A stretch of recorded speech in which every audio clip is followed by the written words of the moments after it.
अंगुरी में कांटा तोरे चुपके छुपा दी आई दिल करी जकरा पर भरोसा टूट के सरे बाजार में हुए चूना लगा दी। हम प्रिंस पंडित भोलू भाई के आमंत्रित कैले बारे हम चाहत कि जौना प्यार जौना स्नेह के साथ सबके सुननी प्रिंस बाबू के भी वही प्यार वही स्नेह के साथ सुनी एगो जोरदार ताली बजा के भाई के सम्मान बढ़ा दी।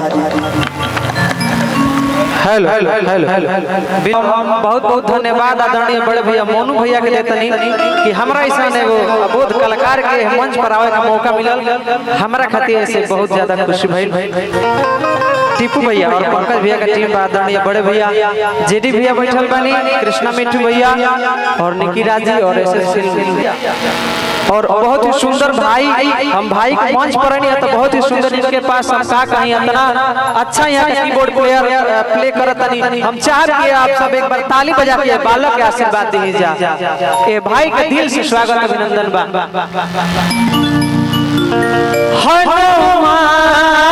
हनुमान जाके कही दिहा करुणा निधान से गलती कवन भइल बा हम जस नदान से हार्दिक स्वागत अभिनंदन भक्त के भाव भैया कहते रे का टीपू भैया और ढेर सारा पुरस्कार और आशीर्वाद भैया के पैर छू के प्रणाम। भाई तारा का इतना आशीर्वाद हेलो हेलो हेलो तारा का आशीर्वाद इतना देते चला बाबा से बहुत नहीं कि 3 दूना रात 4 गुना भीतरे भीतरे बढ़ोतरी ना करे बोले सब बाबा तार चढ़ोतरी होके तू धनवे में मुड़की मारो का मुड़की मारबो भैया दुगो वायरस परसन एगो खेसारी लाल एगो पवन सिंह ई दुगो नया कलाकार जे आई उना होई बस उहे रोकी एगो बिहार के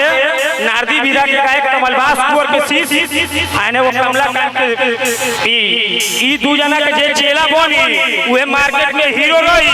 आना तो दूसरा बाजू वायरस नहीं तो मार्केट में रजीत हलचल के चेला एगो सनी पांडे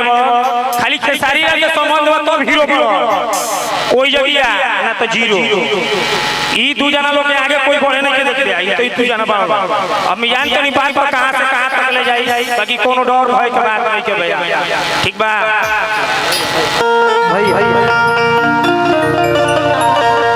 कि दिल से नहीं भूला तो बा लक्ष्मण के बातिया हो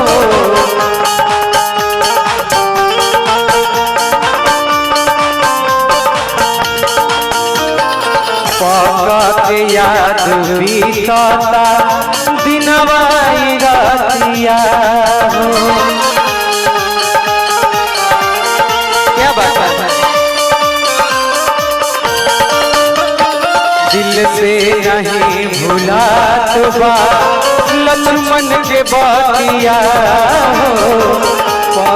के याद बीतता दिनवाई रातिया हो रावण ही परान गर्दन काटी कृपाल से रावण ही परान गर्दन काटी कृपाल से हनुमान जाके कही दिया करुणा निधान से हनुमान जाके कही दिया करुणा निधान से